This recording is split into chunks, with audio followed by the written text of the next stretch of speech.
बिस्मिल्लाहिर्रहमानिर्रहीम। हजरत हमजा का नमाज जनाजा आखिर 70 मरतबा क्यों पढ़ाया गया? आज की इस वीडियो में हम इस वाक़े के बारे में आपको बताने वाले हैं, तो लिहाजा वीडियो को पूरा जरूर देखिएगा। हजरत सैयदना हमजा ने नेज़ा लगाने के बाद अपने कातिल को देख लिया और उसकी तरफ तेजी से बढ़ने लगे, लेकिन हिम्मत ना रही। आप गिरे। गिरने के बाद दोबारा उठे, अपने जिस्म से नेज़ा निकालने की कोशिश की, पर ना निकाल सके और फिर दोबारा कातिल की तरफ बढ़े, लेकिन थोड़ी ही दूर जाकर गिर पड़े और रूह मुबारक परवाज कर गई। ये 17 शवाल 3 हिजरी का दिन था कि जब रसूल अल्लाह सल्लल्लाहु अलैहि वसल्लम के शेर चचा के शहीद होते ही कुफार ने जंगे उहद में ताजियाने बजाना शुरू कर दिए।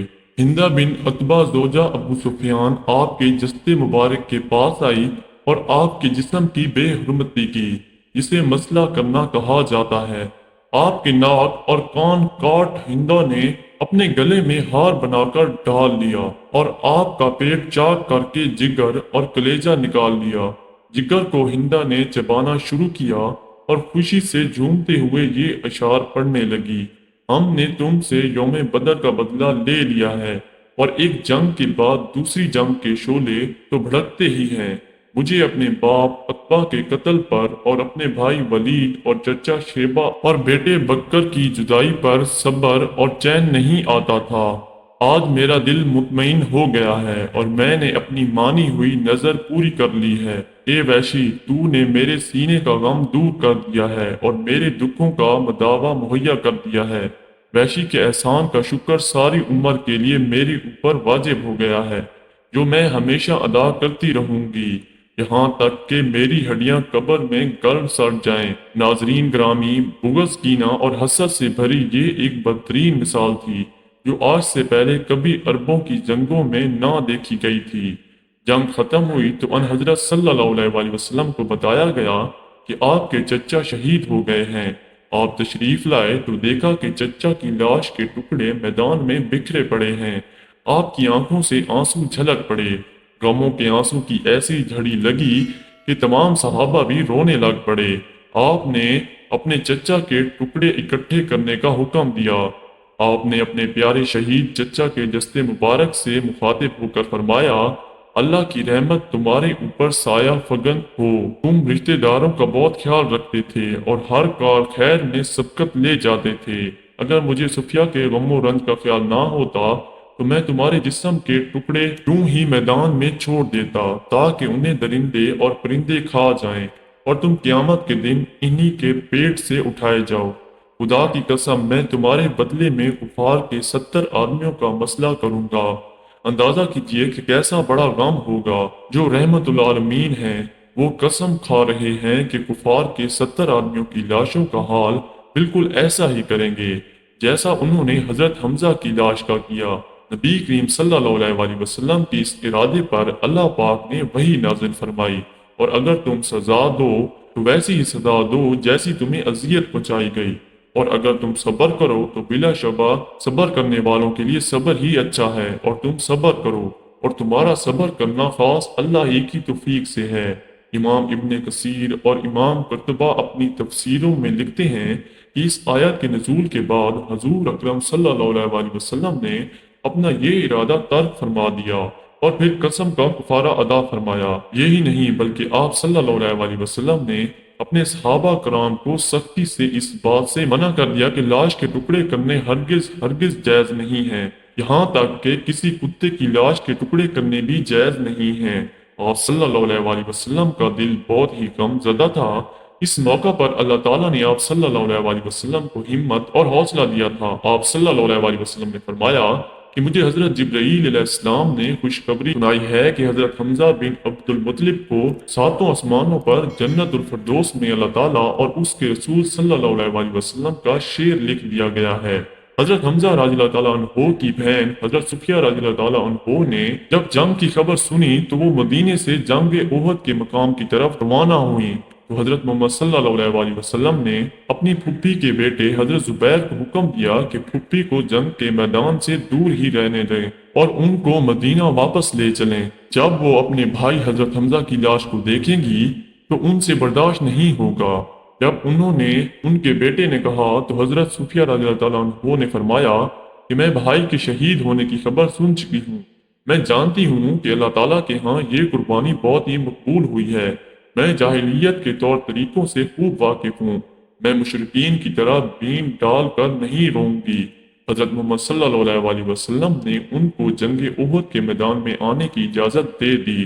جب انہوں نے اپنے بھائی کے جسم کے ٹکڑے دیکھے تو آنکھوں سے دریا بہہ نکلے، لیکن بار بار حضرت صفیہ کی زبان سے انا للہ و انا الیہ راجعون ہی نکلا تھا۔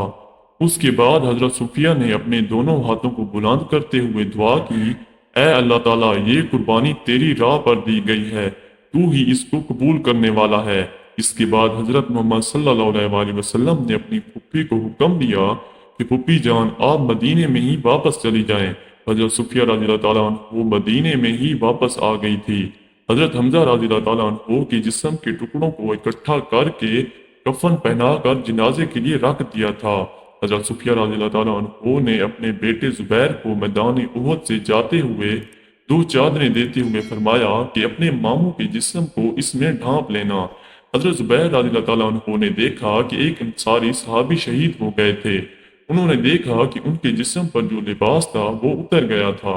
انہوں نے ایک چادر سے اپنے ماموں سے کفن دیا اور دوسری چادر کو اس انصاری کو کفن دے دیا تھا۔ اب جب جنازے پڑھائے گئے تو اس کے متعلق 2 طرح کی روایات ہیں۔ پہلی روایت تو یہ ہے کہ نبی کریم صلی اللہ علیہ وسلم نے سب سے پہلے اپنے چچا کا جنازہ پڑھایا اور اس کے بعد ایک ایک کر کے تمام صحابہ کے جسد مبارک سامنے رکھ کر جنازے پڑھے گئے، لیکن حضرت حمزہ کا جسم مبارک سامنے سے حضور اکرم صلی اللہ علیہ وسلم نے نہ اٹھانے دیا، کیونکہ حضرت حمزہ کو ملا کر کل 70 شہید ہوئے تھے، اس لیے حضرت حمزہ پر 70 بار نماز جنازہ پڑھی گئی۔ دوسری روایت ابن ماجہ کی حدیث نمبر 1502 ہے، جس میں حضرت ابن عباس رضی اللہ تعالیٰ عنہ فرماتے ہیں کہ غزوہ احد کے روز شہداء کو رسول اللہ صلی اللہ علیہ وسلم کے پاس لایا گیا۔ آپ صلی اللہ علیہ وسلم نے 10 شہداء پر جنازہ پڑھنا شروع کیا اور حضرت حمزہ کو چوں کے توں رکھے رہے اور باقی شہداء اٹھا لیے جاتے، لیکن حضرت حمزہ کو نہ اٹھایا جاتا۔ اس کے علاوہ ابو داؤد میں بھی اس سے ملتی جلتی روایات کچھ اسی طرح سے ہے۔ ترجمہ: حضرت ابو مالک غفاری سے روایت ہے، فرماتے ہیں کہ غزوہ احد کے دن رسول اللہ صلی اللہ علیہ وسلم نے حکم فرمایا کہ حضرت حمزہ کی میت لائی جائے، چنانچہ ان کی میت لائی گئی اور 9 شہید اور بھی لائے گئے۔ رسول اللہ صلی اللہ علیہ وسلم نے ان سب کی نماز جنازہ پڑھی، ان شہداء کی میتوں کو اٹھا لیا گیا، جبکہ حضرت حمزہ کی میت وہیں رکھی رہی۔ پھر 9 مزید شہداء کو لایا گیا اور سامنے رکھا گیا، کیوں رسول اللہ صلی اللہ علیہ وسلم نے ان 70 شہداء کی نماز جنازہ 7 بار پڑھی، یعنی ایک مرتبہ 10 شہداء کی نماز جنازہ پڑھی، تو کل نماز جنازہ 7 بار ہوئی۔ حضرت حمزہ کی میت پر ہر بار نماز جنازہ پڑھی گئی۔ ناظرین گرامی، امام ابن حجر اسقلانی، ناصر الدین البانی اور ابن کثیر نے اپنی تفسیروں میں لکھا ہے کہ رسول اللہ صلی اللہ علیہ وسلم کے سامنے در حقیقت ایک ایک کر کے جنازے لائے جا رہے تھے اور آپ صلی اللہ علیہ وسلم ان پر نماز جنازہ پڑھتے جاتے تھے، اس حال میں کہ حضرت حمزہ رضی اللہ تعالیٰ عنہ کا جنازہ آپ صلی اللہ علیہ وسلم کے سامنے ہی رکھا تھا۔ یہ حضرت حمزہ شیر خدا کا اعزاز و اکرام ہی تھا کہ ان کے حصے میں ایک منفرد خصوصیت آئی۔ اس سے پہلے اور نہ بعد میں کبھی نبی کریم صلی اللہ علیہ وسلم نے ایک ہی جگہ کسی بھی شخص کا 2 بار بھی جنازہ نہ پڑھایا۔ ناظرین گرامی، صحابہ کرام کو اجتماعی قبروں میں دفن کیا گیا۔ حضرت حمزہ کو ان کے بھانجے عبداللہ بن جاہش کے ساتھ ایک قبر میں دفن کیا گیا۔ بعض روایت میں آتا ہے کہ حضرت مصعب بن عمیر بھی ان کے ساتھ ہی دفن کیے گئے تھے۔ دوستو، امید ہے آپ کو اس واقعے سے بہت کچھ سیکھنے کو ملا ہوگا۔ اس واقعے کو اپنے تمام دوستوں کے ساتھ ضرور شیئر کریں، اور اگر ویڈیو پسند آئی ہے تو ویڈیو کو لائک کر دیں اور چینل کو بھی لازمی سبسکرائب کر دیں۔ انشاءاللہ زندگی رہی تو اگلی ویڈیو میں ملاقات ہوگی۔ اپنا بہت سارا خیال رکھیے گا۔ اللہ حافظ۔